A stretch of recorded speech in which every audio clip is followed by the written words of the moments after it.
KBS 열린 토론.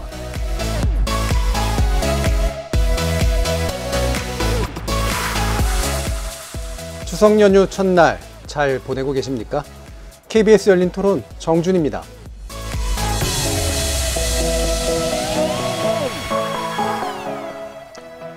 아범아, 추석엔 코로나 몰고 오지 말고 마음만 보내라.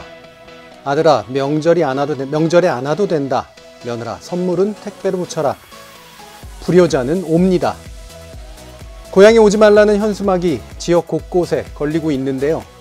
명절 고향 방문 여부를 놓고 깊은 고민에 빠져 있을 자녀들을 위해 어르신들이 보여주시는 따뜻한 배려의 현수막이 아닐까 합니다.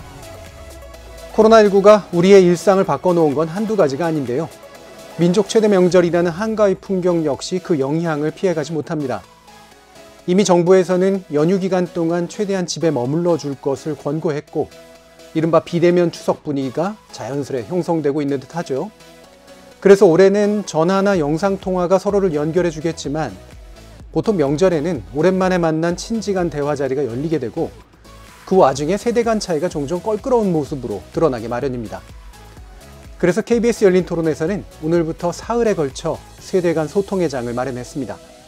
매 회차마다 각 세대의 목소리를 드러내서 직접적이기보다는 좀 더 간접적인 방식으로 대화를 나눠볼까 합니다. 오늘은 그 첫 시간입니다. 대한민국의 오늘을 만든 세대죠. 산업화 세대와 함께합니다. KBS 열린 토론은 여러분이 주인공입니다. 문자로 참여하실 분은 샵 9730 누르시고 의견 남겨주십시오. 단문은 50원, 장문은 100원의 정보 이용료가 붙습니다. KBS 모바일 콩, 트위터 계정 KBS 오픈, 그리고 유튜브를 통해서도 무료로 참여하실 수 있습니다. 날카로운 의견과 뜨거운 참여 기다리겠습니다. KBS 열린 토론 지금부터 출발합니다.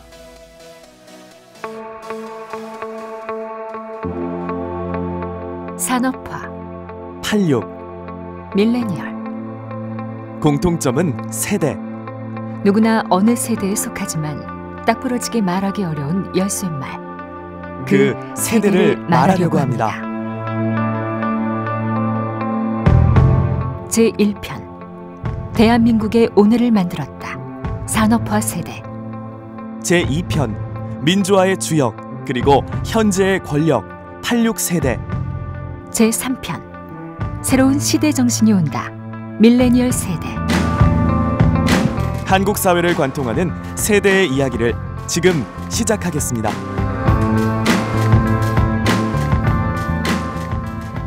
추석 특별기획으로 마련한 세대 간 이야기, 대화. 오늘 그 첫 번째 순서 산업화 세대를 세 분 모셨습니다. 먼저 안경자, 이찬재 부부 모셨습니다. 안녕하십니까? 안녕하세요. 자, 두 분을 이렇게 왜 한꺼번에 모셨나 아시는 분은 다 아시겠지만 간단한 두 분의 소개 좀 부탁드릴게요. 네, 저는 손주들을 위해서 매일 그림을 그려가지고 인스타그램에 올리는 이찬재입니다. 예, 그림을 그려서 올리시는 예. 이찬재 선생님이시고요. 네, 저는 저도 이도 1942년생이고 서울에서 태어났고 같은 해 대학에 들어갔고 지금 그림을 그리고 저는 거기에 글을 쓰고 있는 안경자입니다. 예.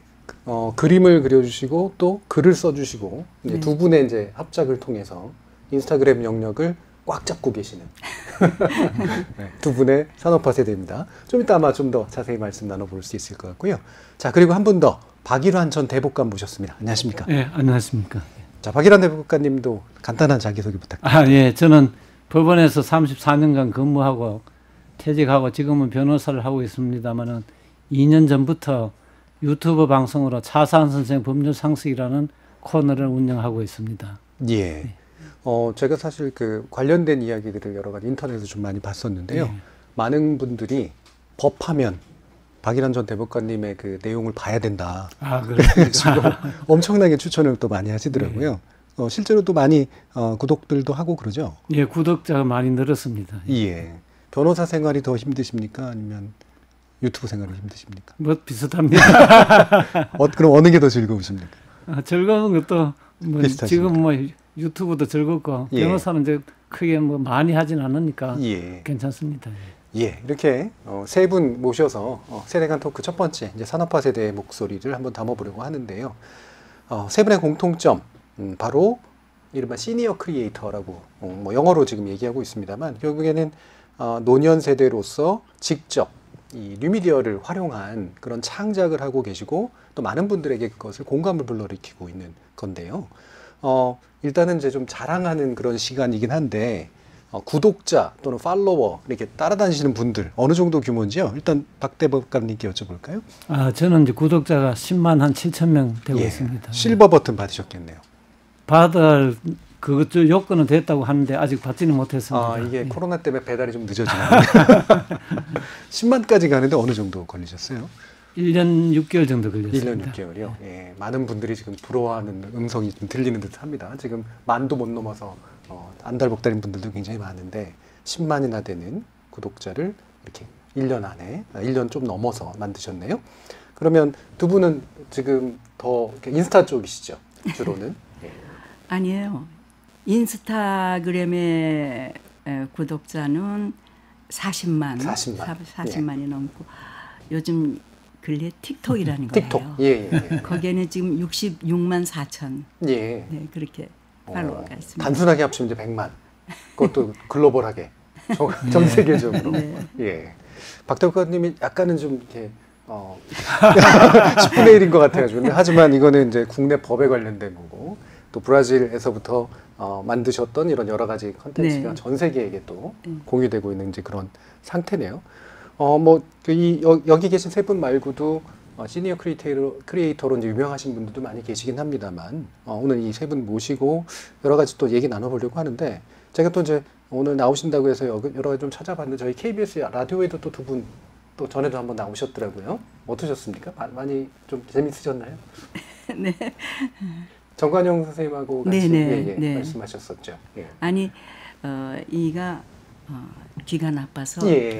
보청기를 하는데 라디오에 와서 할 때는 아주 잘 들린다고 그래요. 예. 그날도 아주 또렷하게 잘 진행한 것 같습니다. 예, 저도 아주 잘 들었습니다. 예, 그때 그 라디오 딴 데서 경험이 할 때는 여기 레시바를 끼게 해줬어요. 그러니까 뭐 아주 좋았는데 지금은 조금 어려움이 있어요.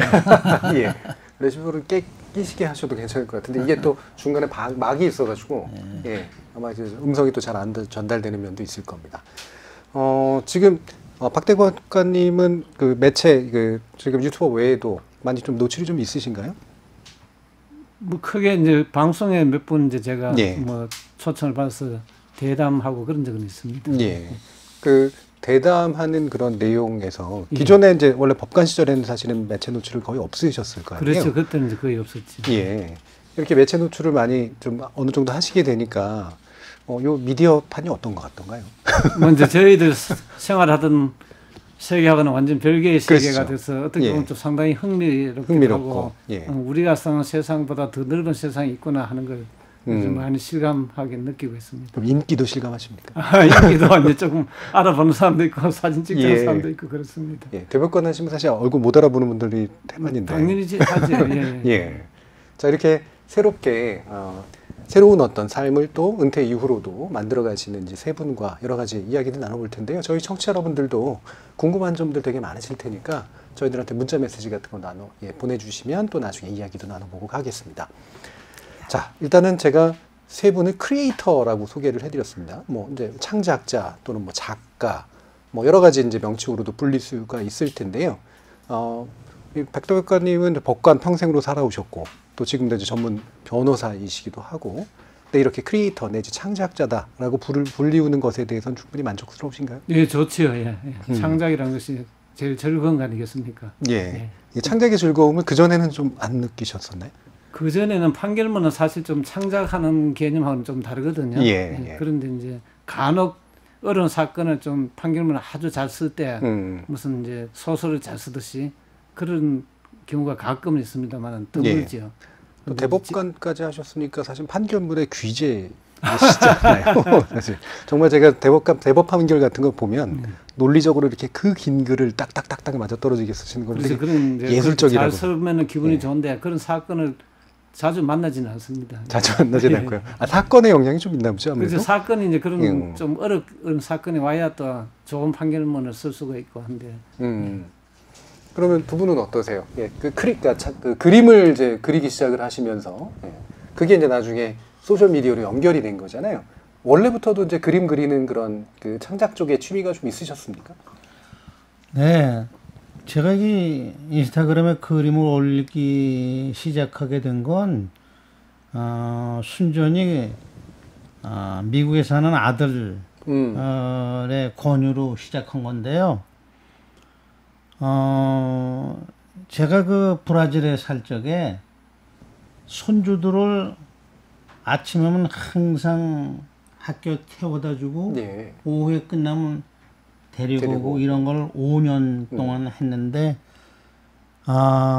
얘들이 저는 그때 이제 물론 은퇴한 나이니까요. 네. 벼랑간에 한국으로 나가게 됐어요. 그러니까 제가 할 일이 딱 끊어지니까 아들 생각에 아버지가 할 일이 없고 무료할 테니까 건강에도 나쁘고 괜히 무슨 텔레비 앞에서만 하루 종일 보내면 얼마나 무료하실까. 예. 그래가지고 저한테 그림을 그려서 인스타그램에 한번 올려보라고 제의를 했어요. 근데 저에게는 제가 그림을 그리는 취미가 있다든지 또는 평상시에 뭐 어디 가서 그려본 경험이 있다든지 그렇다면은 그런 제안을 할 수 있는데 네. 전혀 그렇지 않은데 그렇게 하니까 도대체 그 받아들이기가 참 어려웠죠. 근데 거기에 예, 제가 조금 덧붙이시면 보탤게 아들이 어렸을 때 아빠한테서 그림 엽서를 2개 받은 기억을 해낸 거예요. 그러니까 이 지금의 아들에게 아버지는 그림을 잘 그렸다는 게 이게 클릭이 됐었나 봐요. 그러니까 아버지 그림을 그려보세요. 취미 삼아 이제 이렇게 됐던 거죠. 예. 제가 이제 그림을 몇 개 봤는데 그림체나 풍이 굉장히 정말 뭔가 이렇게 마음을 울리는 게 있어요. 그래서 아니 이게 원래 바탕으로 이렇게 쌓아두신 걸 가지고 이렇게 갑자기 푸시는 건가 아니면 뭔가 이렇게 다른 게 있는 건가 싶었는데 그림 그리시면서 막 이렇게 스스로 굉장히 많은 기쁨을 느끼셨나요? 아니 근데 제 그림 자체가 제 취미가 아니라고 그랬잖아요. 네, 예. 그러니까 뭐 특별히 그리면서 굉장히 그 즐거움을 느꼈다든지 그런 것보다도 그림을 그려서 손주들한테 매일 보여준다는 그 생각이 예. 기쁘죠. 손주들이 그걸 보고 할아버지가 오늘은 이런 그림을 보여주셨구나. 그래서 애들이 그걸 보고 좋아할 것 같은 그 마음, 그거 그림 자체보다도 예. 손주들이 받아보고 할아버지에 대한 그 마음을 느낀다는 그 자체가 좋은 거죠. 예. 근데 이제 이게 더 이상 손자들만이 받아보지 않고 지금 거의 이제 100만 명에 가까운 사람들이 받아보게 됐잖아요. 네. 그게 기쁨이 그만큼 막 이렇게 커지시던가요? 네. 예. 그 댓글에 많은 분들이 우리 할아버지가 돼주세요. 예. 또는 돌아가신 할아버지, 돌아가신 아버지가 생각이 나요. 이런 게 많아요. 그러니까 이게 단순히 우리 아이들만 보는 게 아니고 많은 손자들, 손녀들이 보는구나 이런 생각을 가지게 되죠. 예. 그리고 그 댓글들을 보면요. 지금 이야기 중에 좀 빠진 것 중에 하나는 따뜻하다. 네. 또 눈물이 난다. 그래요. 많은 눈물이 난다는 이야기를 많이 해요. 예. 그리고 실제 제가 3번의 전시회를 가졌었는데요. 코스타리카, 브라질, 한국 했는데 거기 현장에서 제가 있을 때 제 그림을 보고 나오시는 분 중에 눈물을 진짜 흘리시는 분들을 여러 번 봤어요. 그러니까 예. 내 그림을 보고 많은 분들이 눈물을 흘리고 있는 게 사실이구나 해서 그런 데서 직접 제가 한번 본 적이 있거든요. 예. 그래서 사실이구나. 예. 은근히 자잘한 그 자랑이 있으시네요. 그러니까 손자들만 좋아한 것도 아니고 그냥 단지 좋게 얘기한 게 아니라 어른들도 보고선 확실히 이제 감정으로 찡하게 느끼는 이런 거를 이제 또 많이도 확인을 하셨는데 역시 이제 아무래도 창작자의 즐거움이라는 건 확실히 이렇게 자기가 스스로 뭔가를 만들어내는 즐거움도 있지만 그걸 누군가가 이제 봐주고 반응해주고 이런 거 아니겠습니까? 그렇습니다. 예. 대법관님도 그러시죠? 그렇습니다. 예. 근데 이게 법 컨텐츠잖아요. 예. 예. 근데 이게 지금 말씀하시는 그런 약간 가족담이라든가 이런 거하고는 또 약간 사뭇 성격이 좀 다른 거라서 어떤 식으로 대화나 소통, 댓글 뭐 이런 것들을 좀 보시나요? 이제 저는 이제 법을 단순히 소개하는 것이 아니고 예. 법이라는 것도 항상 진보하고 발전하는 것이니까 그렇죠. 예. 지금 아직까지도 미숙한 점이 많은데 앞으로 어떻게 방향을 잡아야 할 것인가 이건 이제 독자한테 화두를 던지는 거죠. 그러면 이제 거기에 대해서 댓글도 오고 또 과거보다는 지금이 좋아졌다. 그러니까 앞으로는 또 더 좋아질 것이다. 그러니까 이제 항상 역사가 발전하는 것이니까 현재 불편하다는 것을 가지고 너무 이제 우리가 마음 아파할 것이 없고 여기서 예. 더 진보시키는 것이 우리의 자세가 아니냐. 이렇게 제가 좀 이제 강조를 합니다. 아무래도 이제 많은 분들이 요즘 이제 법에 대해서 불만을 표시하는 경우도 많고 실망감도 표시하는 경우도 많고. 그렇죠. 이제 항상 이제 법이란 것이 완벽한 것은 아니니까. 예. 그런 제도적으로 하나의 제도를 만든다고 해서 모든 것을 커버할 수가 없습니다. 예. 그거는 이제 지금 더 연구해가지고 더 나은 제도를 만들어 가야 되고. 우리나라가 지금 IT가 너무 많이 발전해가지고 전 세계적으로 재판이 벌어지면 한국이 제일 빨리 벌어집니다. 그 사례가. 그렇죠. 예. 그러니까 우리 힘으로 그 답을 찾기가 상당히 어렵지요. 예. 그러면 이 댓글을 분명히 다 읽어보실 수밖에 없는 그런 컨텐츠 구조를 가지고 계신데 악플, 무서운 악플 같은 건 없었나요? 저는 뭐 악플이 없다고 지금 자꾸 이제 그렇게 소문 나가지고. 소문이 그렇게 났더라고요. 예. 왜냐면 대법관님한테 악플 달다가는 뭐 말 그대로 강제피난다, 뭐 가지가 산다, 뭐 이런 그렇죠. 식으로. 예. 자, 그것도 참 재미난 그런 현상인데. 그럼 이제 아마 저희 청취자 여러분들께서는 보시는 분들이나 아시는 분들도 계시겠지만 또 잘 모르시는 분들도 있을 것 같아서 그 컨텐츠 관련된 이야기를 좀 더 나눠봤으면 좋겠어요. 먼저 이제 두 분께 여쭐 텐데 제 23회 웨비 어워드예요. 이게 인터넷의 아카데미상이다. 뭐 이렇게까지 부를 정도인데 이게 소셜 부분의 예술문화상 수상하셨더라고요. 어땠습니까? 네. 예. 그런 상이 있는 줄도 몰랐고 예. 또 가만히 보니까 그럴 법해요. 그럴 법. 그러니까 네 인터넷 문화가 엄청나니까 그리고 가만히 들여다보니까 굉장히 많은 그 분류. 그래서 저희는 상의 종류들. 이제 소셜 부분에 아트 앤 컬처예요. 예. 그러니까 그거를 생각하고 그런 상을 만들려고 했던 많은 사람들의 그 노고가 물론 느껴지는데 아니 우리를 소셜 부문에 넣었다는 건 뭐 이해가 되지만 아트? 근데 이제 컬처라는 면에서는 납득이 갔어요. 충분히 아트 앤 컬처에서 아트는 잠깐 했는데 그런데 실제로 이제 그 트로피가 받아줘서 제 손에 왔는데 두 개가 있더라고요. 그래서 어떻게 해서 두 개인가 알아봤더니 하나는 심사위원들이 뽑은 대상, 또 하나는 일반인들이 모든 사람들이 보내준 투표를 해서 두 개 부문은 결국은 타게 된 거예요. 그러니까 얼마나 더 흡족하죠. 그렇죠. 이게 상이 단지 두 개라서가 아니라 이게 비평가들한테도 좋은 평가를 받고 인기도 엄청나게 그렇게 되는 거예요. 두 마리 토끼를 다 잡으신 거네요. 근데 그러면 그럼 두 분께 이것도 약간 곤란한 질문일 수도 있는데 그림 때문인 것 같으십니까? 글 때문인 것 같으십니까? 아니 아까는 이제 그림을 보고 전시에 온 분이 눈물 흘리고 나갔다 그러는데 그거 제가 조금 정정하고 싶네요. 글을 제대로 읽으셨군요. 네, 이제 처음에 전시를 하자고 그랬을 때 이는 엄청 반대했어요. 이거는 내가 화가도 아니고 전시를 해서 남에게 보일 정도의 그런 수준은 아닌데 하고 그냥 아주 질색을 했어요. 근데 이제 주위에서 설득을 하고 결국은 이거는 그러면 인스타그램 전시다 하자고. 그래서 어떻게 하는가 하면 그림 옆에 영어와 한글과 브라질에 했을 땐 세 언어를 다 넣고 여기 와서는 이제 영어하고 한글을 넣고 그렇게 했어요.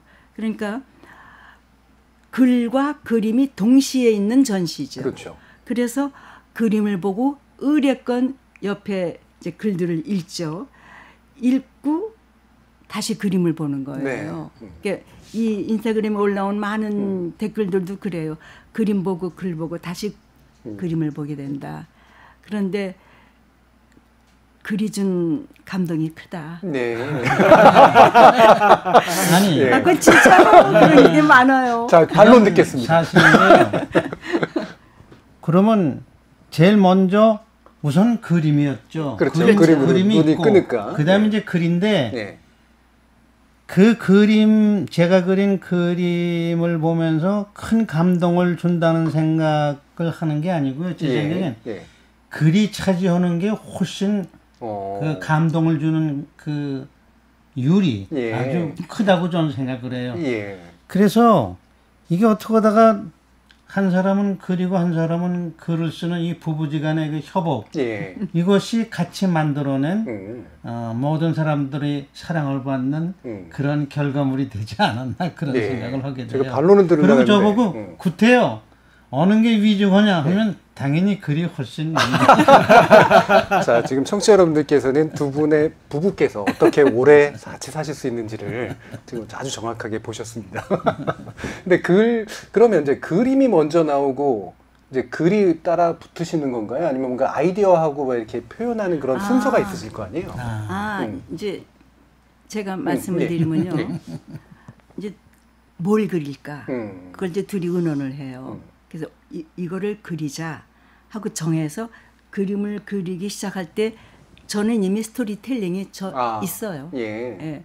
그래서 어떤 때는 그림이 다 나왔는데 그게 아닌 경우가 있어요. 아, 스토리텔링 해놓으셨는데 이미. 그러니까 내 생각엔 이래야 되는데 이렇게 됐거든요. 예.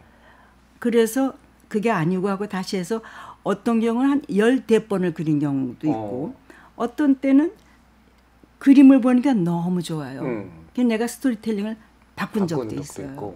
네, 그러니까 이게 처음에 주제와 소재를 정할 때 이미 마음속에 그림이 그려지고 전 그림을 전혀 못 그리지만은 글이 쓰여지는 이러한 그런 그 순간에 그 뭔가가 이거를 계속 이끄는 것이 아닌가 싶어요. 예. 그러니까 지금 말씀 이렇게 들어보면 그러니까 두 분이 이제 창작을 사실 공동 협업해서 하시는 거고 그림하고 글이 좀 이렇게 왔다 갔다 하면서 이렇게 최종적인 완성품이 결국은 만들어지는 거네요. 그러니까 영화 감독이나 이런 분들도 좋은 극본이 있어야지 영화를 만드는데 저기 영화 장면을 찍으면서 극본을 바꾸기도 하고 네. 최종적인 건 편집해서 나오는 거고 이런 것처럼 이렇게 일종의 집단 예술인 셈인데. 네, 그리고 그것이 또 시기적으로도 좀 맞아야 돼요. 네. 어떤 때는 어떤 시사적인 그런 내용 그런 거는 내가 준비를 하는데 이미 그 시기를 우리가 생각하기에 이미 이거를 그려서 다른 사람들한테 보여주기에는 이미 시간이 지나갔구나. 네, 그런 시의성 건 때문에. 예, 그냥 다 뒤로 물러서게 되죠. 예. 자, 이렇게 두 분은 지금 이제 감독이자 작가자, 그다음에 화가자 이런 역할을 이제 협업으로 하시는데 박대박 작가님은 혼자서 하시는 거예요? 예, 혼자서 하고 있습니다. 그거는 도와줄 사람이 촬영 편집 이런 것도요. 촬영까지는 제가 편집은 예. 이제 딸이 해주고 따님이 해주시고. 따님이 하시는구나. 그러니까 외롭진 않으세요?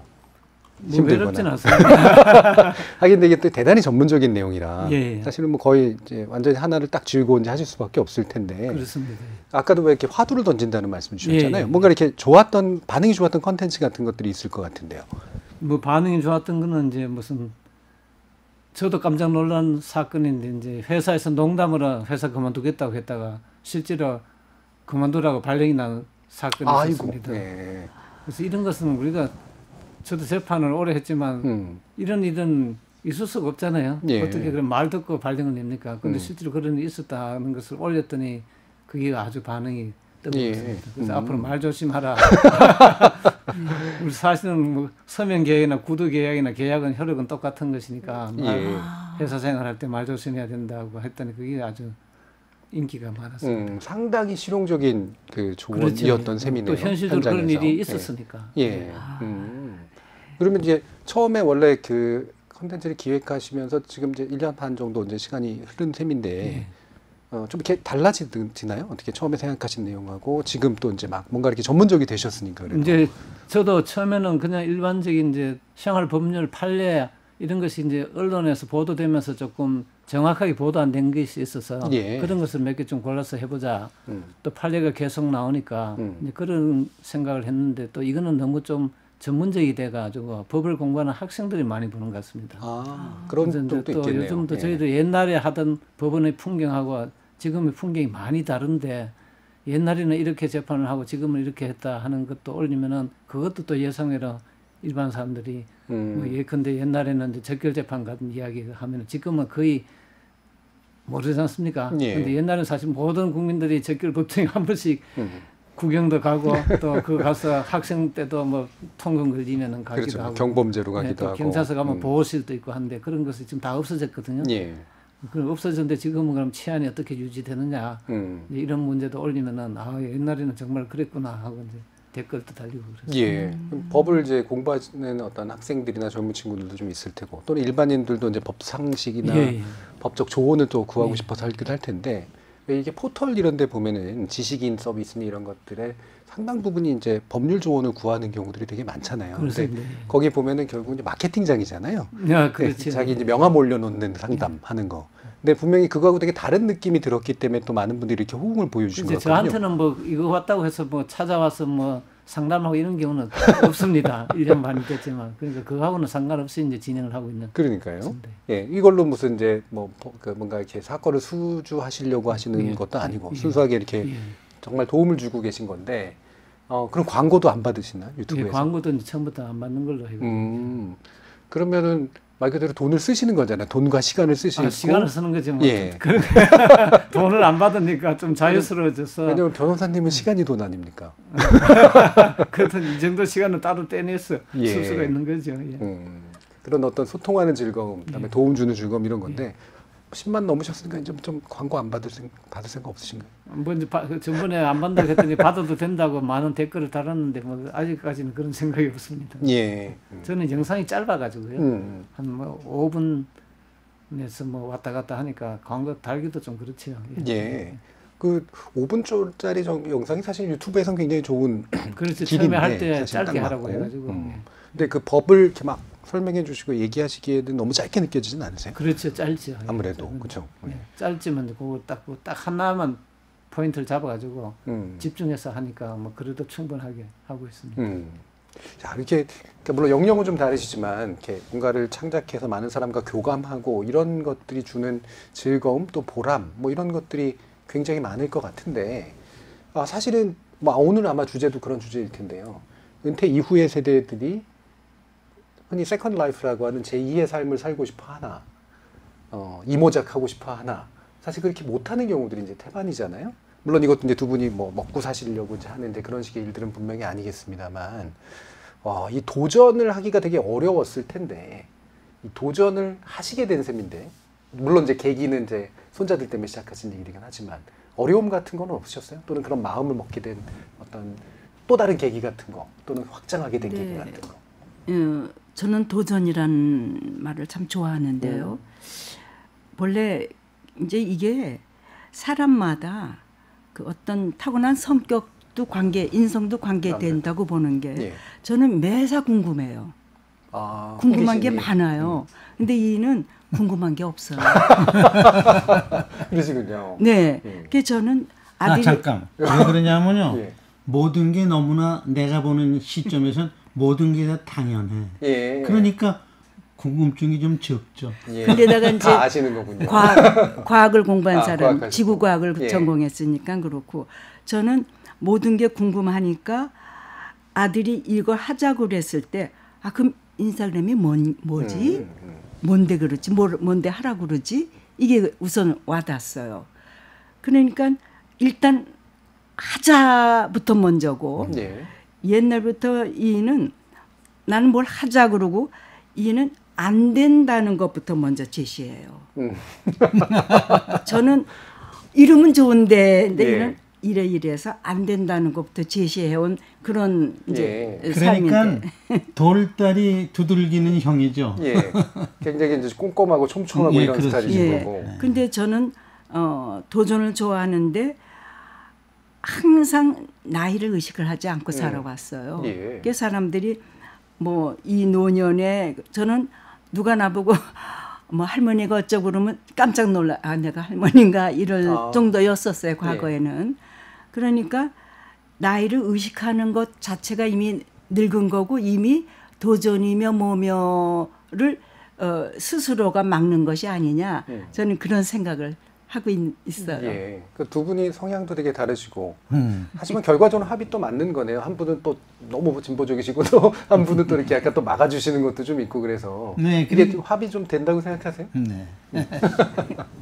그러면 이게 성향 문제도 얘기하셨고, 근데 뭐 그 우리 지금 두 분 같은 경우에는 뭐 워낙 이렇게 진취적으로 지금까지 좀 확장을 해오신 것 같은데 사실 대법관님, 이게 대법관 마치시면 보통의 경우는 뭐 말하기가 좀 걸끄러운 얘기긴 합니다만 이렇게 왜 변호사로 굉장히 돈을 많이 벌고 아무래도 이제 그 전까지 명예는 이미 다 이제 쌓으셨기 때문에 그 전까지는 판사 생활이나 이런 걸 하면 뭐 돈을 많이 벌고 뭐 또 이러는 직업은 또 아니니까 이후로는 이제 금전적으로 경제적으로 보통 문제를 푸는 경우들을 많이 봐왔는데 좀 다른 길을 걷고 계신 것 같아요. 뭐 저도 이제 변호사를 좀 오래 했으니까요. 예. 또 당장 뭐 공무원 하면서도 사회에 적응하면서 그 탈피하기는 어렵더라고요. 예. 어느 정도 좀 시차를 두고 해야 되겠다는 생각을 처음부터 했기 때문에 한 6년 지나서 이제 이쪽으로 이제 한번 해본 겁니다. 예. 그러면 어떠세요? 뭐 이게 왜 다른 케이스 중에는 대법관 하셨던 분 중에 왜 그 편의점에서 편의점 알바였나? 뭐 이런 걸 그때 좀, 이제 그분은 부인이 원래 꿈이 예. 편의점 같은 거 해가지고 이제 그래서 동네 사람들하고 사귀면서 살아본다 예. 꿈을 가지고 있었습니다. 예. 근데 그걸 이제 언론에서 너무 좀 과장해서 과장해서 예. 또 이래 하는 바람에 오히려 더 본 뜻이 왜곡되게 예. 전달되고 해서 좀 상당히 좀 힘들게 그때 생각을 했습니다. 매체 노출되면 가만히 놔뒀으면은 그렇죠. 잘 정착이 됐을 건데 그게 좀 저희들 옆에서 보니까 좀 안타깝다는 생각도 들었습니다. 예. 이 매체에 노출이 되면 이제 매체는 스토리를 만드니까. 그러니까요. 예. 그 스토리를 또 너무 키워가지고 이분이 그냥 그 은퇴 이후의 삶을 그냥 나름의 방식으로 하려고 했던 게 지나친 의무부여가 돼버린 그런 케이스였긴 원래 하죠. 그 부인은 이제 그런 소박한 꿈을 가지고 그렇게 살려고 했는데 매스컴에서 나오니까 그게 어려워졌죠. 예. 그럼 주변에서 이렇게 뭐 친지나 가족이나 뭐 자녀분들이나 그런 거 왜 하세요? 뭐 이런 얘기는 없으십니까? 지금 유튜브요? 예. 이거는 제가 이제 딸이 하라고 해서 오히려 예, 하라고 하는 건 아니죠. 이거 그러면, 좀 해보라고 적극 예. 권유해가지고. 따님이 왜 그걸 권유했던 것 같으세요? 근데 그거는 무슨 이야기가 있는데 저 딸이 이제 원래 그 금융에 종사하고 있는데 예. 그 같은 금융회사 사장님이 한국 사람은 금융 문맹이다. 그래서 좀 이걸 좀 이제 금융 문맹을 탈피하게 조금 자기가 노력하고 싶다 해서 여러 군데 강연도 많이 다녔습니다. 예. 현실 세계에서 다니니까 크게 효과가 없어요. 그래서 안 되겠다. 유튜브로 방향을 바꾸십시다 해가지고 이제 유튜브로 방향을 바꾸니까 저도 해보는 게 유튜브를 하면 우선 사람을 몰 필요가 없습니다. 예. 그리고 듣고 싶은 사람 들으니까 체면 때문에 자리에 와서 앉았다가 듣기 싫은 거 그렇죠. 듣고 예. 가는 이런 현상도 없어지고 또 밤에도 듣고 낮에도 듣고 그래가 올리니까 그것이 아주 효과가 좋았어요. 그래서 저보고도 아버지도 그 책 쓰고 뭐 그런 거 하면은 힘만 들고 아무도 책을 보지도 않으니까 유튜브를 한번 올려보세요. 유튜브 올리니까 이거는 잠깐 올리면 되니까 예. 책 쓰는 거는 한 권 분량을 다 써야 되지 않습니까? 그러니까 이거는 아주 좋더라고요. 그러니까 한 5분씩 뭐 해가 이제 몇 번 올리니까 갑자기 이제 반응이 와서 이제 그랬던 겁니다. 예. 지금 말씀 들어보면 따님이 상당히 중요한 계기가 됐고. 그렇습니다. 예. 예. 지금도 이제 편집 일도 도와주고 계시는 예. 거고. 결국에는 좀 의지도 좀 비슷하신 것도 같으네요. 이제 법에 대해서 많은 사람들이 알아야 되는데 그게 유튜브가 좋은 창구가 된 것처럼 이게 금융 쪽. 이게 사실 돈 문제잖아요. 예. 돈 문제에 대해서 사람들이 잘 모르는 거니까 많이 알고 보면. 자, 이런 거를 이제 매체를 통해서 많이 알려주시고 공중들하고 만나고 이제 이러는 건데, 아까도 이제 왜 그 구두계약에 관련된 이야기 좀 해주셨습니다만 또 다르게 이제 젊은이들이나 이런 구독자들이 좀 반응이 확실히 이런 것 때문에 오는 것 같다라고 느끼시는 그런 사례나 뭐 이런 게 있으신가요? 그래서 이제 저도 사실은 한 석 달간은 아무 반응이 없었습니다. 원래 그렇다 그러더라고요. 뭐 우선 유튜브 자체가 노출을 안 시켜주니까. 그렇죠. 근데 어느 날 일주일 사이에 몇천 명이 구독자가 확 모여버렸어요. 예. 그래서 난 우리 부부가 집에 앉아서 주말인데 무슨 분묘 기지권이라는 것을 제가 설날에 하나 이제 대법원 전원합의체 판결이 나와서 우리 시골에 지금 산소 문제가 좀 이제 중요하니까 이걸 한번 올려야 되겠다 해서 올렸는데 아무 반응이 없었는데 갑자기 4월 달에 그 영상을 몇천 명이 보더라고요. 예. 그래서 저는 아니 무슨 어디 정중에서 뭐 회의하다가 이 사람들이 단체로 보나 이런 생각을 했는데 알고 봤더니 그 무렵에 이제 무슨 젊은 어느 독자가 네이버라는 데 들어가면 또 뿜이라는 그 자기가 본 영상을 소개하는 코너가 있나 봐요. 거기에다가 아마 제 영상을 올렸나 봐요. 저도 몰랐는데. 그래서 갑자기 이제 그 아까 말한 농담으로 퇴사 발언했다는 그 영상이 올라갔었는지 그러니까 많이 보니까 이 사람 한 개 몇 개 있나 보고 몇 개 없었거든요. 예. 그러니까 다 본 것 같아요. 예. 그러니까 그 분묘 기지권 같은 거는 사실 무슨 정중이나 저 유림에서 보는 만한 내용인데 그걸 한 사람 사이에 한 1,000명, 2,000명이 봤더라고요. 예. 그래서 제가 이거 참 유튜버의 위력이 정말 대단하구나. 어떻게 제가 2,000명을 모아놓고 그 강의를 할 수가 있겠습니까? 그렇습니다. 예. 그런 적이 있었습니다. 참 어떻게 보면 이게 되게 좋은 내용인데 많은 사람들이 또 보기는 그렇기 때문에 노출이 안 됐다가 우연한 계기로 또 그래서 이렇게 우연한 커진 계기로, 거고 예. 그게 눈덩이처럼 이제 예. 10만 넘게 이제 커지신 거잖아요. 아까 이제 100만이 커진 계기가 그럼 있으실 것 같아요. 뭔가 이렇게 폭발하게 된 계기. 네, 예, 저희도 그런 계기가 분명히 있었죠. 처음에는 가족들이 보고, 그러다가 뭐 친구들이 보고, 또는 아닌 사람들이 조금씩 들어와서 200, 300 됐을 때 아주 기뻤어요. 네. 이렇게 얼룩 말을 그렸는데 한 번에 그렸거든요. 근데 그 그림이 내가 보기에도 참 좋았는데 그림이 좋다고 그때가 한 200 몇십이었어요. 아우 많다 이랬거든요. 그러다가 몇 개월 후에 그 페이스북에 다니는 아들 그 팀에서 아마 그런 어떤 뭔가 자기 작품을 올리라고 만들라고 하는 그런 일이 있었나 봐요. 그러니까 이제 아들은 생각다 그러면 우리 아버지 어머니가 75인데 어떻게 해서 인사그램을 하게 됐는가 요걸 한번 만들어 봐야지 하고 생각을 한 모양이에요. 예. 그래서 그거를 짤막한 동영상으로 누구나 쉽게 이해하기 좋게 그렇게 이제 만들었는데 그리고 그냥 그걸 그냥 무심히 올렸어요. 올려서 많은 사람들이 그냥 보다가 BBC 기자가 본 거예요. 예. BBC 기자가 그걸 보고 그런데 누가 보든지 저도 지금 가끔 그거를 봐요. 예. 아들이 만든 거를. 근데 그 아들이 만든 그 짤막한 비디오의 어느 한순간이 내가 봐도 울컥하는 장면이 나와요.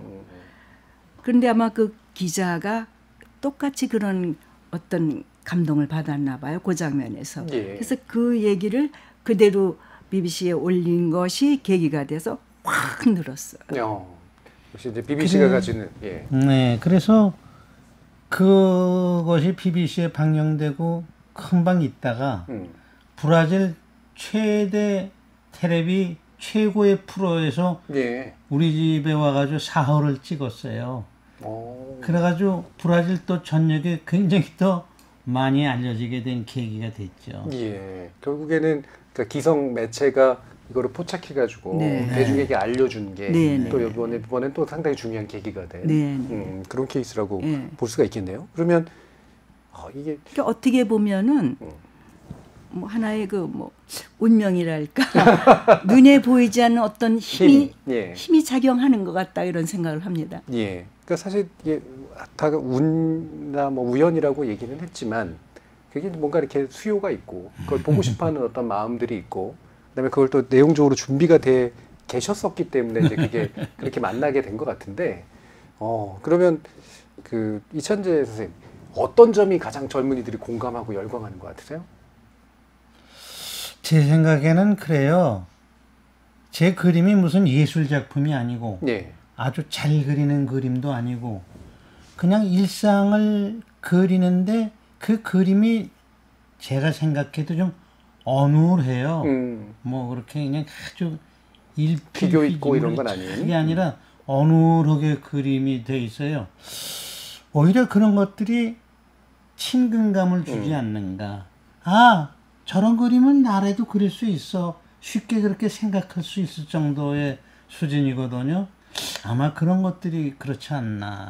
그런 생각을 해본 적이 있어요. 근데 이제 제가 분석을 해보면요. 예. 근본적으로 이 인스타그램이라고 하는 이 매체는 10대 이후 30대 초반의 사람들이 좋아해요. 네. 예, 근본적으로. 그리고 그 중에서 우리 것이 그런지 아니면 전체가 그런지 모르지만 80%가 여성이에요.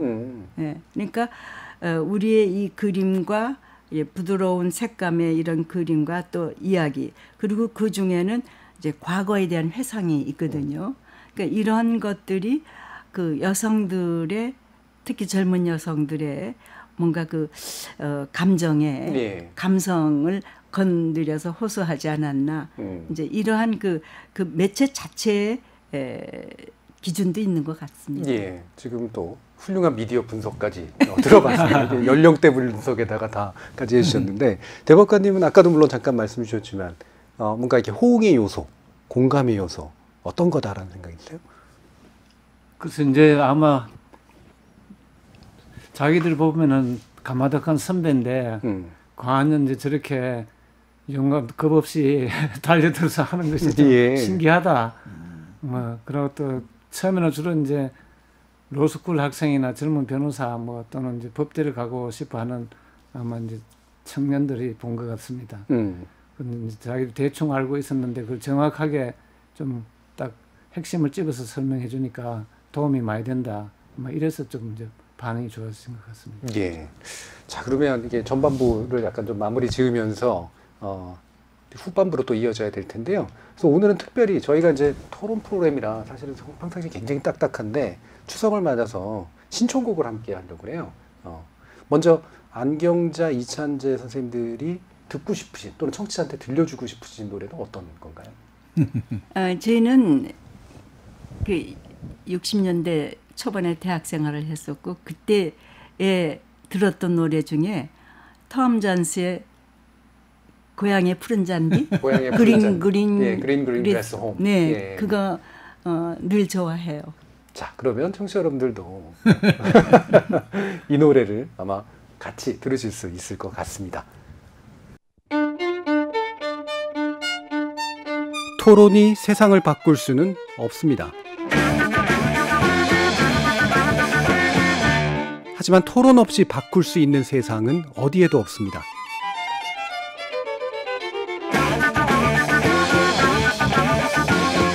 세상의 선한 변화를 갈망하는 당신. 정답이 아니라 질문의 힘을 믿는 당신.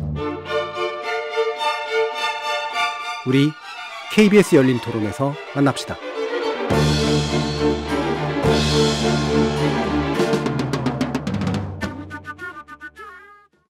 나 때는 그랬다가 뭐 나는 감당할 수 있는데 너희들은 안 되냐 뭐 이런 말씀들 많이 하시는데 지금 젊은 친구들 너무 어렵거든요. 취업도 어렵고 스펙 쌓기도 어렵고 뭐 돈 벌기 너무 어려운 시대, 집 사기도 너무 어렵고 이해를 못 하시는 것 같아요. 젊은 사람들이 마스크를 안 써서 난동 부리는 것보다 어르신분들이 그런 경우가 많다 보니까 사실 저도 예전에 비해서 더 많이 피하게 되는 것 같아요. 어르신분들 자연스러운 대화가 잘 이어지지는 않는 것 같아요. 저희 엄마 아빠는 가끔 상당히 답답하다. 이제 정치적인 것뿐만 아니라 그 가끔 대중교통에서 일어나는 그런 나이 드신 분들이 비켜 뭐 이러면서 이런 거라든지 별로 보고 싶은 모습은 아닌 것 같아요. 대접이나 존경이나 공경은 다른 세대에게 강요를 하는 게 아니라 그러니까 본인들의 그 뜻을 얘기를 해주시는 건 좋긴 한데 다른 사람들의 의견을 뭐 수용한다거나 이런 게 전혀 없고 일단 배우려고 하는 게 없는 것 같아요. 그냥 그 비판만 해버리고 말을 일단 들으려고 하질 않아요. 그게 가장 답답한 면인가. 저도 이제 그럴 수 있기 때문에 조심하면 있습니다만 새로운 것을 얘기하면 귀찮아하고 굉장히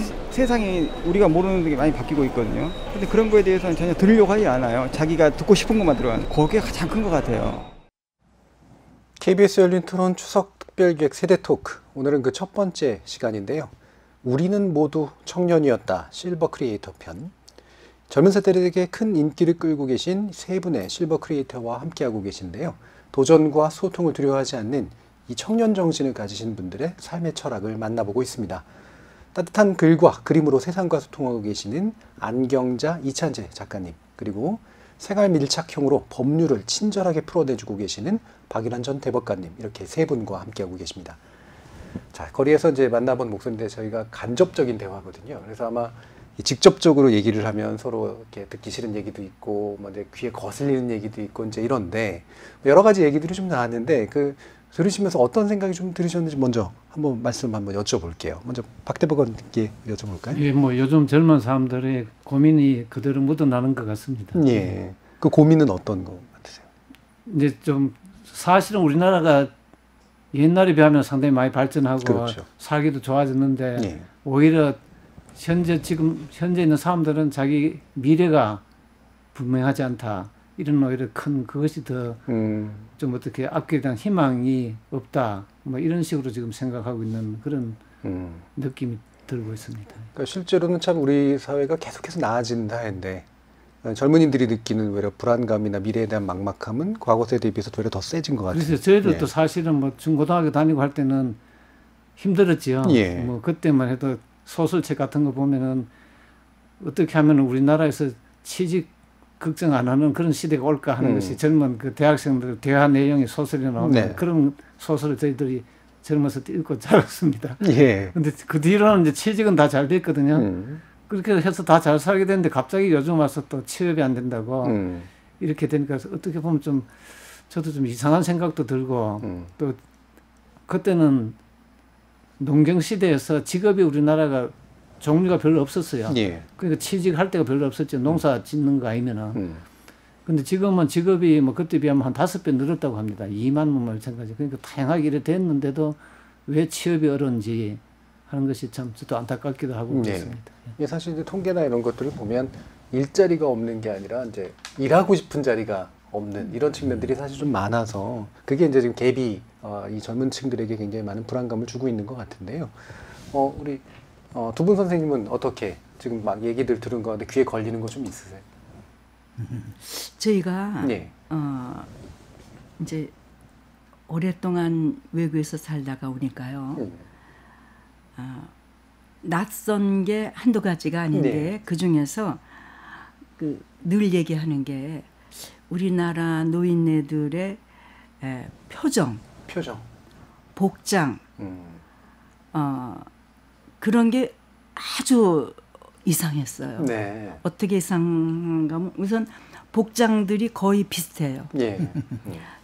주말에 그 등산들을 많이 가시는데 등산복이 유니폼이에요. 그렇죠. 예. 네, 바지도 그렇고. 예, 40대부터 그렇습니다. 예. 네, 그런데다가 이런 지하철이나 어디에서 이렇게 만나도 노인 어른들의 표정이 이렇게 무표정 내지는 굳어 있고 그리고 이렇게 뭔가를 호기심 가지고 살피거나 뭐 이러질 않고 그러니까 네. 어떻게 보면은 좀 권위주의적인 그 태도가 오랫동안 이렇게 되어서 오지 않았나 하는 생각이 들 정도로 거기에 비해서 젊은이들은 너무 멋있어졌어요. 네.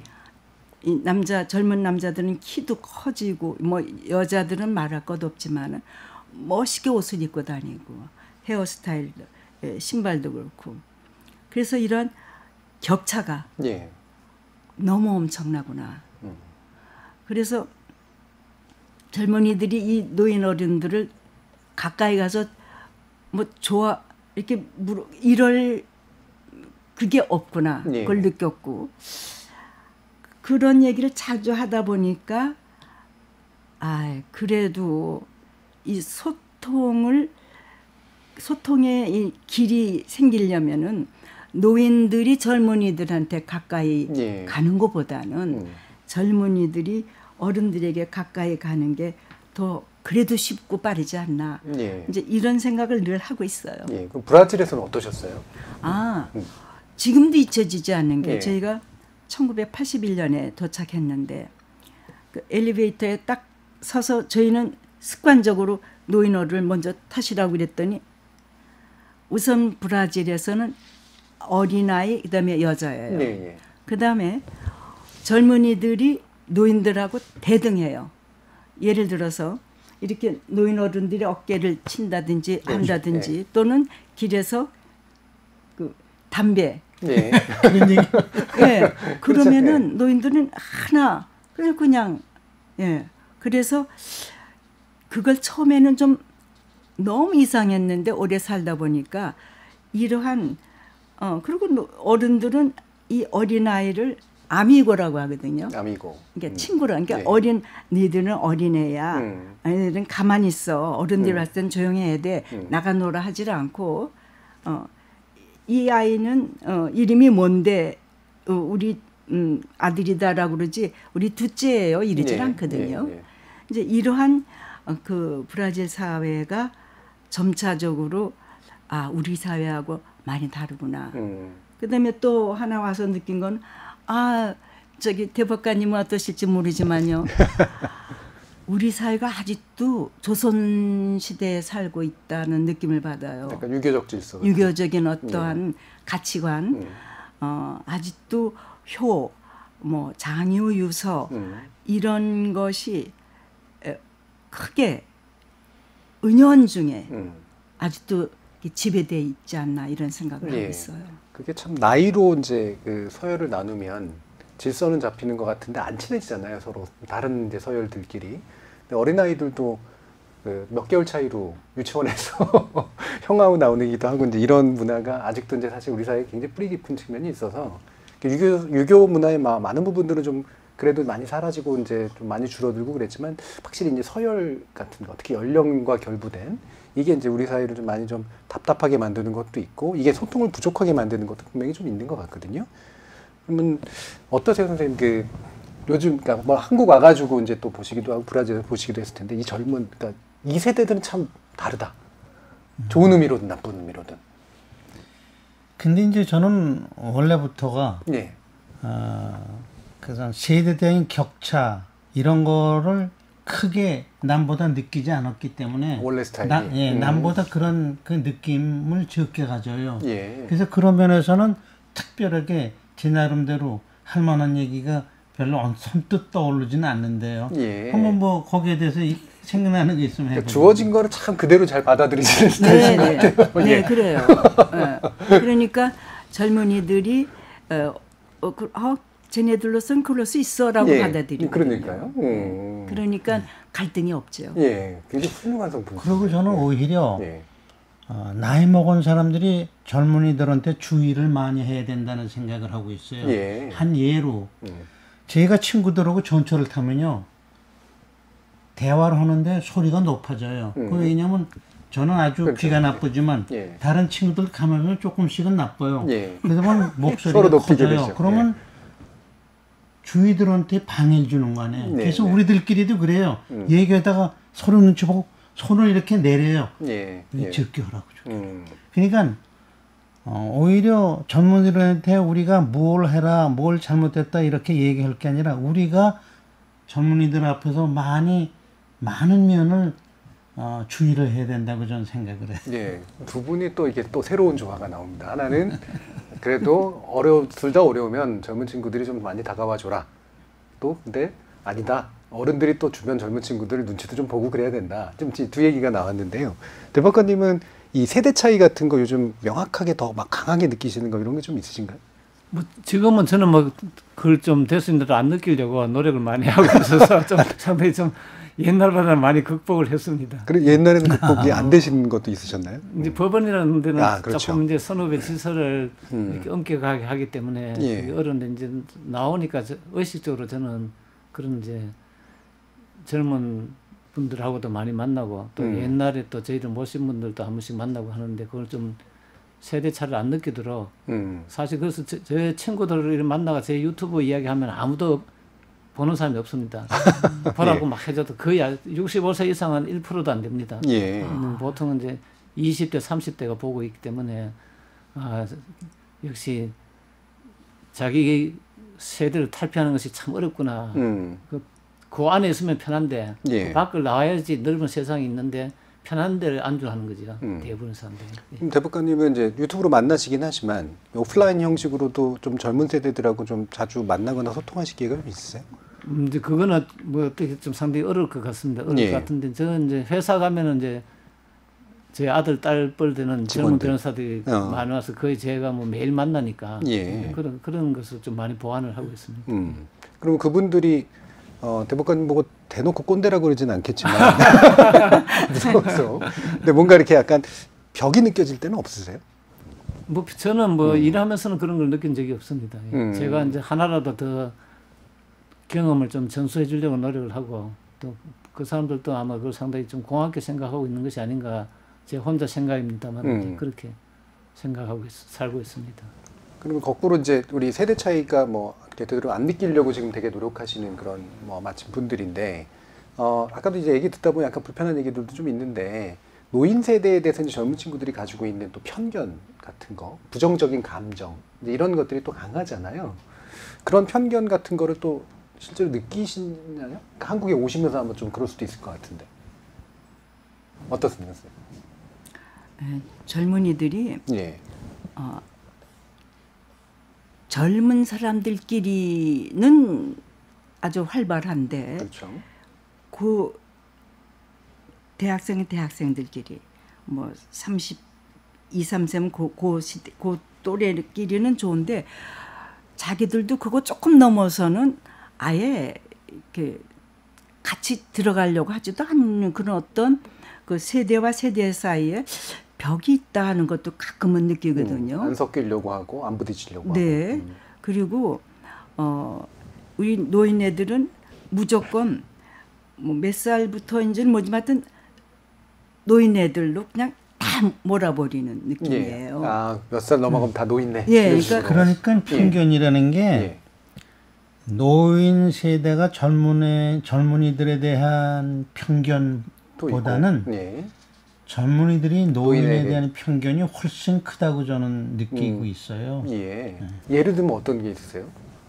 그러니까 제 경우를 보더라도 젊은이는 젊은이대로의 어떤 특성, 그 일반적인 거 이렇게 몰아붙이질 않고 각 개인마다 다르게 이렇게 생각하고 그렇게 대하고 있는데 제 느낌으로는 젊은 사람들이 이렇게 노인이라는 걸 보면 아이 뭐 그래 그렇겠지 소위 뭐 꼰대 기질을 느낀다거나 그렇게 몰아붙이는 것 같은 거를 제가 느끼고 그랬어요. 그래서 그런 말씀을 드리는 거예요. 예를 든다면요. 저희가 이제 틱톡을 하고 있어요. 이 틱톡에 올라오는 글들을 보면은 귀여워요. 귀엽다고들 그러는데 처음엔 그 표현이 너무 이상했는데 어른들도 귀엽다고 하는 거. 그게 이제 영어에서 온 표현이라고 보긴 하지만은 노인들은 그런 거 하면 안 되나요? 저희는 그렇게 생각해요. 근데 할아버지 할머니가 이런 거 하시네. 귀여워요. 저보다 잘 춰요. 춤 같은 것도. 대단하세요. 근데 노인들도 노인 나름이죠. 얼마든지 뭐 할 수 있잖아요. 그런 거. 그런데 아예 노인네들은 이런 거하고는 멀어야 돼. 먼 사람들이야. 그래서 저는 늘 이제 뭐 어떤 강연에 가서도 그 말 했지만은 요즘 젊은 부부가 자기 아이들에 대해서는 아주 열심히 관찰해요. 우리 아이가 영재가 아닌가, 천재가 아닌가, 얘는 무슨 재주가 있나. 그렇죠.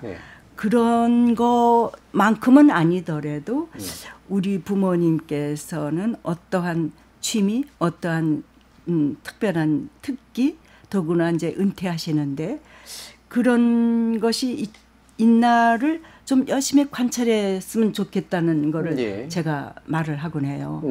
그러면 우리 엄마야 맨날 뭐 집에서 반찬이나 하시고 무슨 뭐 특기가 뭐 있겠어. 그러면 엄마가 하는 그 김치 그걸 그냥 이렇게 찍어서 올리게 하라고요. 인스타그램에. 그러면 야, 너 뭘 그런 걸 하니 찍지 마라 그러면서도 이렇게 보면은 아 그래 사실은 난 김치보다도 이런 김치보다도 나는 이런 걸 더 잘하는데 생선 매운탕을 더 잘하지 않니? 그러면 이번엔 그거 해보세요. 이제 이런 식으로 어머니나 아버지가 평상시에 가지고 있는 것 중에서 조금 이렇게 시선을 받을 수 있는 걸 권하든가 전혀 그런 게 없으면은 이 스마트폰으로 뭐든지 찍을 수 있잖아요. 예. 할아버지건 그러면은 아버지 또는 할아버지 이거 한번 찍어보실래요? 꽃 좀 찍어보세요. 또는 요 애기 귀여운 것 좀 찍어보세요라고 권해드리라는 거죠. 예. 무조건 못하거나 안 할 거라고 생각하지 네, 말고. 우리 할아버지야 뭐 앉아서 이러고 TV나 보실 거 그러지 말고 그런 거 하시라고.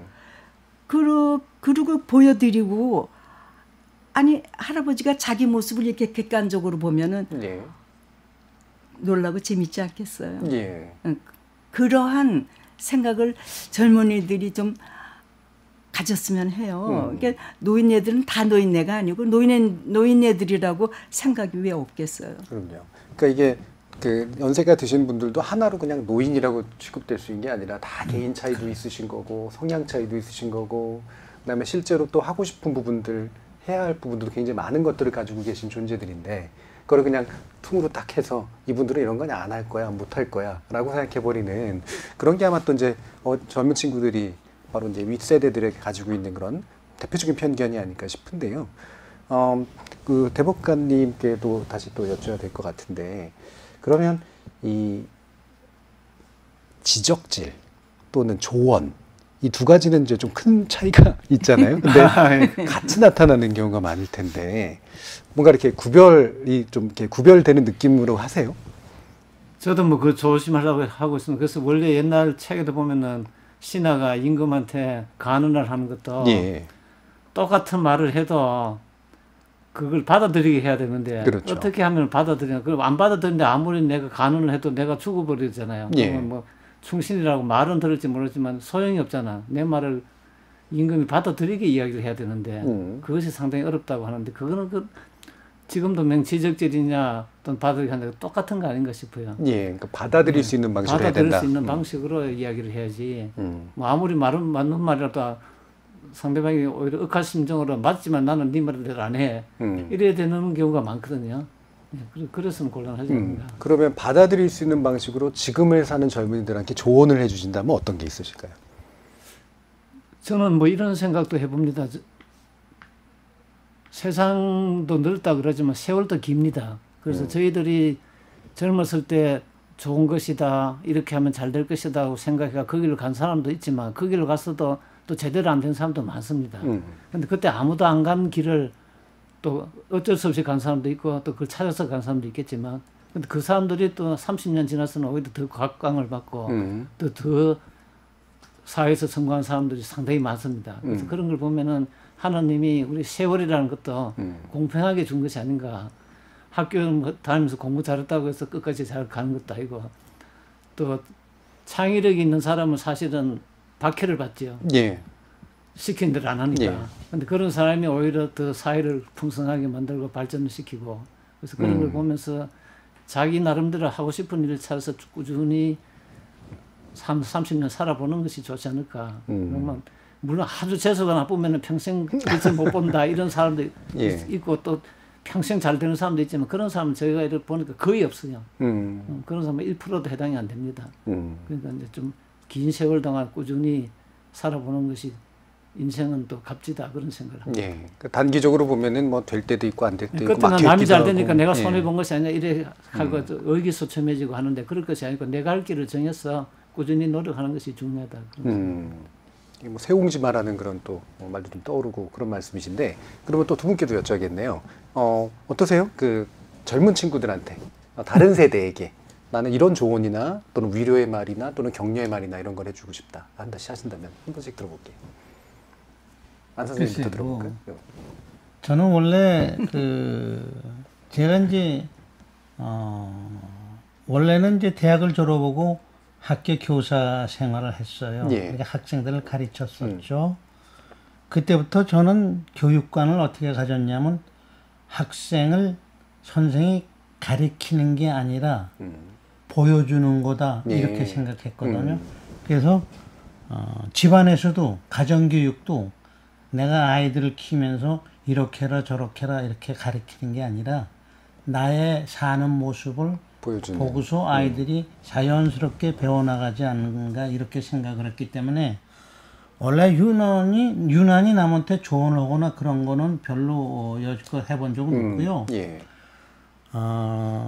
다만 제가 느낀 것 중에 하나가 제가 그 브라질에 살 적에요.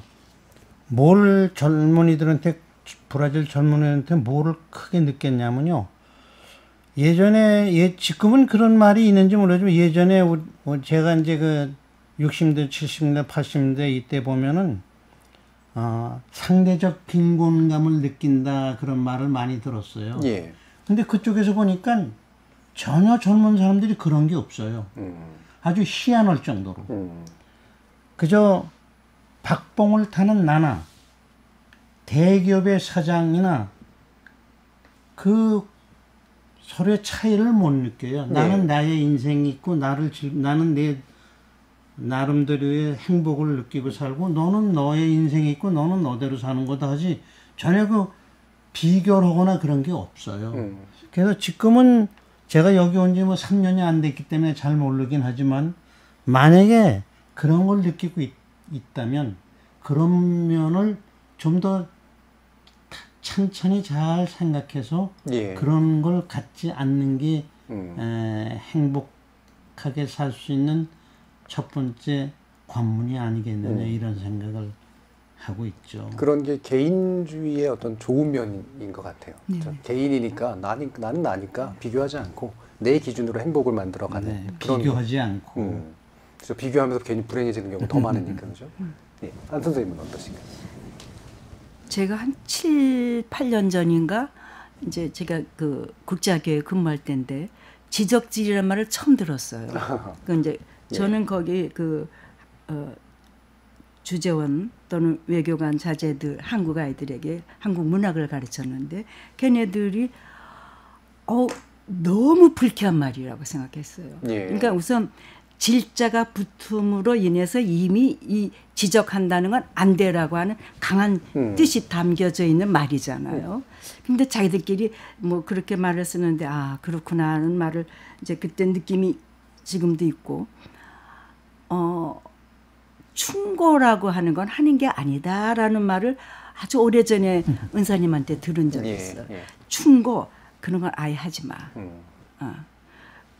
그런데 우리는 이제 선생님이고 조언은 해줘야 되잖아요. 이제 15분짜리 자기 발표를 하는데 그걸 이제 녹음을 하고 이럴 땐 이렇게 해야 되고 이걸 해줘야 되는데 나의 그 조언이 실질적으로 학생들의 점수와 관련이 되는 거 아니에요? 그런데 그게 그 학생이 들을 때 불쾌하면 안 되잖아요. 아주 어려운 아주 딜리케이트한 부분이에요.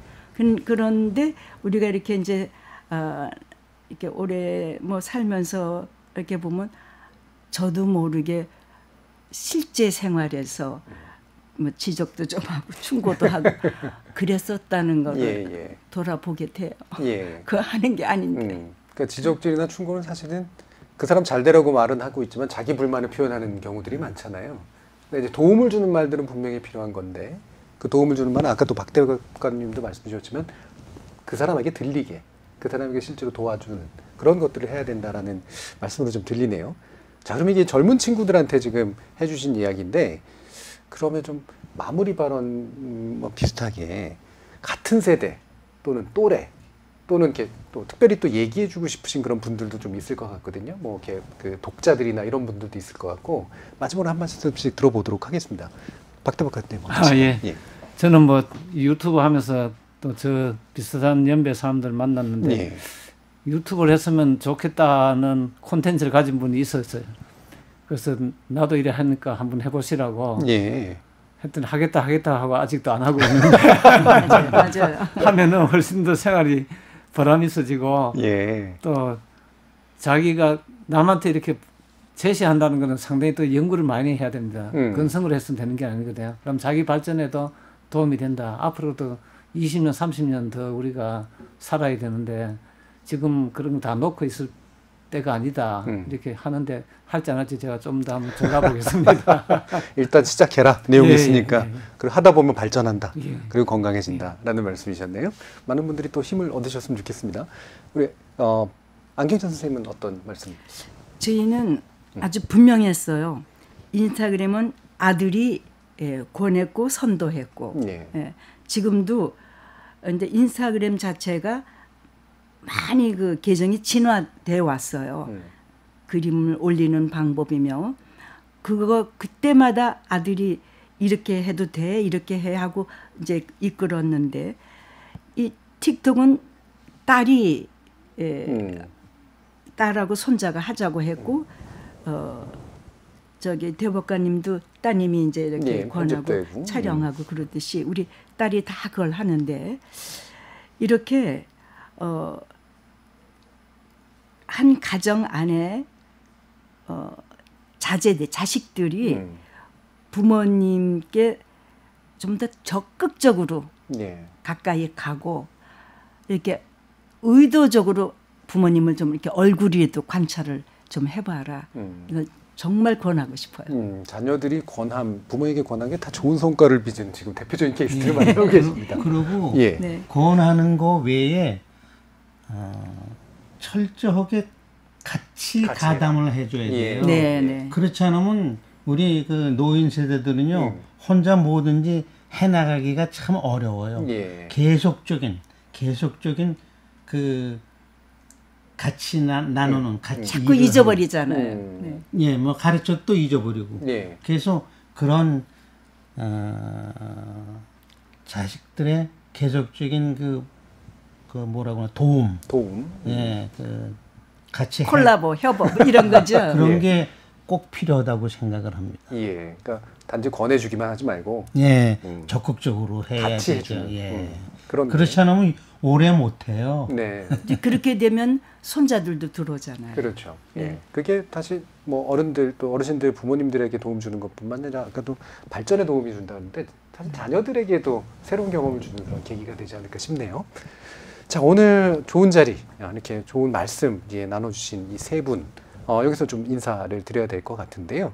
인사드리기 전에 박일환 대법관님께서 어떤 신청곡을 또 주실지 한번 말씀 먼저 드려야 될 것 같습니다. 팝송을 했습니다만 저는 요즘 추석이고 해서 고향에 가야 되는데 못 가는 분들 추억의 노래 고향역이라는 노래가 있는데 최근 이제 트로트 열풍이 불어가지고 임영웅이라는 분이 또 새로 불렀답니다. 아이고 요즘 트로트 세대 아닙니까? 지금 이제 나훈아가 아닌 임영웅이 부르는 고향역.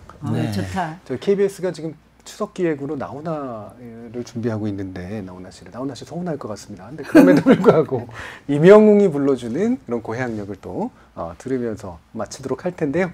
오늘 토론 함께해 주신 안경자, 이찬재 선생님 그리고 박일환 크리에이터이시면서도 전 대법관님 세 분 모두 수고하셨습니다. 감사합니다. 고맙습니다. 고맙습니다. KBS 열린 토론 추석 특별기획 세대토크 제1편 우리는 청년이었다. 노래 들으면서 마치겠습니다. 참여해주신 시민 논객 여러분들께도 감사드리고요. 청취들의 적극적인 참여로 만들어지는 KBS 열린 토론 생방송 놓치신 분들을 위해 팟캐스트 준비되어 있고 매일 새벽 1시에 재방송도 됩니다. 저는 내일 저녁 7시 20분에 다시 찾아뵙겠습니다. 지금까지 KBS 열린 토론 정준이었습니다.